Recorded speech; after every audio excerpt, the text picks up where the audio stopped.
اعوذ باللہ من الشیطان الرجیم، بسم اللہ الرحمن الرحیم۔ میں نے انڈیا سے معافی منگوا لی۔ فاروق خان نے بڑی بڑی ناسوں والے کے متعلق کہا کہ انہوں نے کہا کہ بڑی بڑی ناسیں لے کر آ جاتے ہیں، تم لوگ اپنی خوبصورت بیوی کی وجہ سے مشہور ہو۔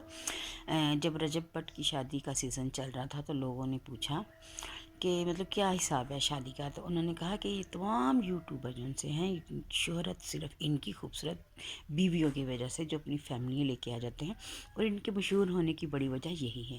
اگر یہ اپنی فیملی دکھانا چھوڑ دیں تو یہ ان کو کوئی بھی نہ دیکھے۔ انہوں نے کہا کہ میں تمہارا پہلے مطلب لوگ دیکھا کرتا تھا لیکن اب نہیں دیکھتا، کیونکہ بڑی وجہ یہ ہے کہ لوگ تمہاری بیوی کی وجہ سے تمہیں دیکھتے ہیں۔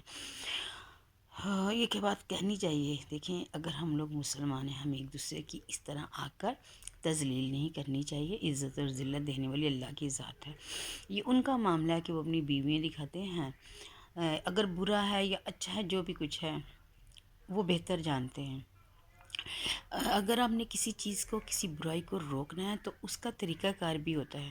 اس طرح سے نہیں ہوتا کہ سامنے آ کر عوام کے کیونکہ دوسرے ملکوں میں بھی دیکھا جاتا تو پھر ہمارے ہی ملک کے لوگ بدنام ہوتے ہیں نا۔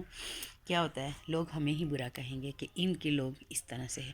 تو خدا کے لیے اپنے آپ کو اس طرح مت ذلیل کریں اور نہ اپنے ملک کو بدنام کریں، ٹھیک ہے؟ وہ فروخ ہو کر کس سے معافی منگوانا چاہتے ہیں، اور معافی منگوا کے کیا ہوگا؟ اس طرح کسی کو ذلیل کر کے عزت نہیں ملتی۔ اگر آپ نے عزت مانگنی تو اللہ تعالیٰ سے مانگیں۔ فروخ ہو کر پلیز آپ ایک دوسرے کو ذلیل مت کریں، بیٹھ کے بات کریں، سمجھائیں طریقہ کار سے کہ اسلام کی روح سے یہ غلط ہے۔ شاید کسی کے دل میں اتر جائے میری بات والا حساب ہے، تو اس طرح سے ذلیل نہ کریں، میری آپ لوگوں سے ریکویسٹ ہے۔